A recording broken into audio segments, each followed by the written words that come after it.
Dan Hudock, Sandler Training. How are you? John Pagetta, PT Services. How are you? I am That's well, not what you sound like, by the way. but thank you.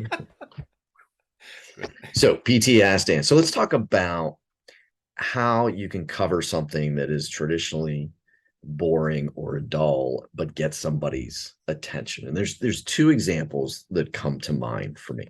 One is I read a book a while ago, and I'll put a link in, but it talked about how they frequently sell movies in Hollywood. And so, if you remember the movie Speed, Mhm. they sold it as Die Hard on a bus. Like, all right. If you remember the movie Alien, they sold it as Jaws on a spaceship. Hmm. So they try and quickly help somebody orient to where they're trying to go with something.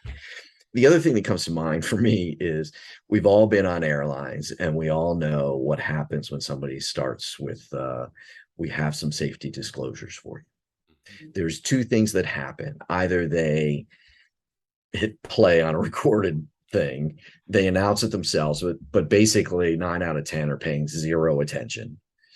Or you get on airlines like Southwest where they have some flexibility to it and they can try and make it fun. And one of the things they brought up is a woman who took the approach of, well, there may be 50 ways to leave your lover, but there's only 6 ways off this plane.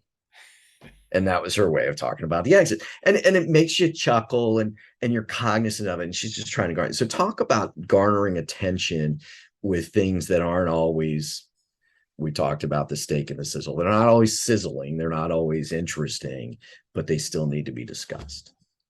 It's all about a pattern interrupt, meaning you have to be something different. So, Yep. example, let's pretend I'm cold calling you. Go ahead and answer the phone. Hello. John, Yep. is that really how you answer the phone? Let's try it again. Go. Hello. John, Yeah. Dan Hudock. Hi, Dan. Hey, What can I do for you, Dan? right. Because you're not thinking, oh, this is a typical cold call. Yeah. Right. So no matter what you're doing, you're working at your computer, you were arguing with your spouse, whatever. You just had a meeting I with your coach. pause. Yeah. Bingo. And when I was a kid growing up talking about movies, the previews was always this guy that would do this voice like da, da, da, da, da, da. It was very magnificent Yeah. and they don't he died, so they don't use him anymore, thankfully. And so but it was different because it took mundane movies and made them sound like they were spectacular. Yes. That's Southwest is a great example. They take mundane stuff and they make it fun and enjoyable and people look forward to it. Yes. John, we need to be the same way when we're on a sales call. We need to keep changing course on what we're doing and what we're talking about. Go back to something we just said. I love one of these techniques where it's called start stop. So I might be like, "Hey John, happy to talk with you about shipping.